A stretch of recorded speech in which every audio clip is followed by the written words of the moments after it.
Let's walk through the process of getting started with Tiny Talk and building your AI chatbot. You can fill in the form to sign up or continue with your Google account to get access to the Tiny Talk platform. Once you are in, you can begin by creating your first bot and give it a name. Here we see the details of your bot. You can find its ID, change its internal name, or select which GPT model it should use. Notice that since we are using a free account, we are not allowed to choose a different LLM model yet. You can also activate or deactivate your bot at any given time. Next up is creating a knowledge base and training your bot with your data. We can start with a simple PDF document. Here we have a fictional HR staff manual from Acme Innovations. Once the file is selected, click on Upload File. Now that our resource file is uploaded, we can see some details about it, like the amount of characters the resource contains and the overall status of our limits. The uploaded files are by default private and only accessible by you. Let's go ahead and hit the Train button to start with training. Once it's finished, we can confirm this by the updated button status. Role prompts are used to set the mood and personality of your bot. Let's go ahead and add role prompt. Hit the Insert Example Prompt button to start quickly with a template. You can instruct your bot how it should reply to your visitors. This is where you set some guardrails and define what to say and what not to say. We left a space here so you can fill in it with the subject of your context. In this case, it's Acme Innovations. Here's a quick walkthrough of the options available to personalize your chatbot interface. First, set your bot's avatar by clicking Select Avatar and hit Upload File. This image will represent your bot visually. Next, enter a bot name to identify your bot and add a tagline that encapsulates its function or personality. This will be displayed prominently to users. Under Input Placeholder, type the text that will appear in the message box before users start typing. For the chat visuals, you have color settings for different elements like user and bot message background. You can also set the color for suggested message buttons your bot offers. Remember, the colors you choose should complement your brand and be clear to read for users. And that's it. Your HR bot is now tailored to fit your company's style. Next, let's craft a welcoming message to greet our employees. This initial message will set the stage, informing them about the range of topics our bot is equipped to assist them with. Now let's add a few suggested messages to help your users get started. You can add multiple messages and they will appear in order.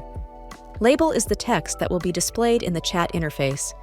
Message is the text that will be sent in the chat when the label is clicked. These options will help your visitors to jump-start their conversations. Next, we have the lead generation feature. When creating a public-facing bot intended to collect leads, you can enable this feature to generate leads from your traffic. Define a call to action and a feedback message to shape the user experience. Collected leads will be accessible on this dashboard, which we will explore in a moment. Let's take your bot for a spin. This is the perfect opportunity to see your bot in action and ensure its responses align with the information from the knowledge base. Now is the ideal moment to refine your bot's tone by experimenting with role prompts. Feel free to adjust the chat interface's colors to match your branding and observe how the suggested messages and welcome messages perform. This stage is crucial for fine-tuning your bot's user interaction to create a seamless experience. Let's review the leads your bot has gathered. Within this table, you'll find each lead captured by the bot, complete with enriched attributes to facilitate segmentation. Exporting this data to a CSV file is straightforward for any further analysis or integration you might need.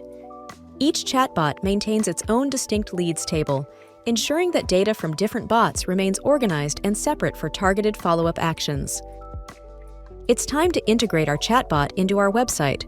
We'll use an online code editor for this example, but the process is similar across different platforms. Begin by visiting the Tiny Talk documentation to find embedding examples. There, copy the HTML code to embed the chatbot as an iframe. Next, return to your code editor, find the location you want your bot to be, and paste the copied snippet. Now, we need to personalize the code with our unique chatbot ID. To find this, go back to the Tiny Talk dashboard, copy your bot's ID, and then update the iframe code with this ID. With the iframe embedded, our chatbot is ready for action, offering a streamlined experience, ideal for single-page layouts that demand more screen real estate. Take your time to talk with it and verify everything works as expected. Let's continue by embedding Tiny Talk as a chat widget. Revisit our documentation to copy the appropriate script. Paste this into your code editor, replacing the placeholder with your actual chatbot ID. And there you have it. Our chatbot is now embedded as a chat widget on your page. Click to open the widget and start interacting with your bot right away. Let's revisit the knowledge base section to explore another functionality. Adding a website URL. You have the option to input a single URL or to crawl an entire website, selecting specific pages that will serve to inform your chatbot. In this demonstration, we'll use the Tiny Talk website. We'll input the URL and then click the Fetch Links button. This action initiates the crawling of the site, identifying pages suitable for inclusion in the chatbot's training process. Once the crawl is complete, choose the pages you wish to use, either by adding individual resources or by opting to add all discovered links. With our selections added to the knowledge base, we're ready to begin training. You can initiate training for each resource individually or streamline the process by clicking Train All Resources to commence bulk training. Keep in mind, the more content you include, the longer the training period may be. However, the chatbot remains interactive during this time, drawing on the data already processed. Now it's time to engage with our chatbot. Ask away, and it will provide responses based on the rich repository of information we've compiled in our knowledge base. And that's it for now. We've covered essential topics to get you started with Tiny Talk. For any questions, reach out at support@tinytalk.ai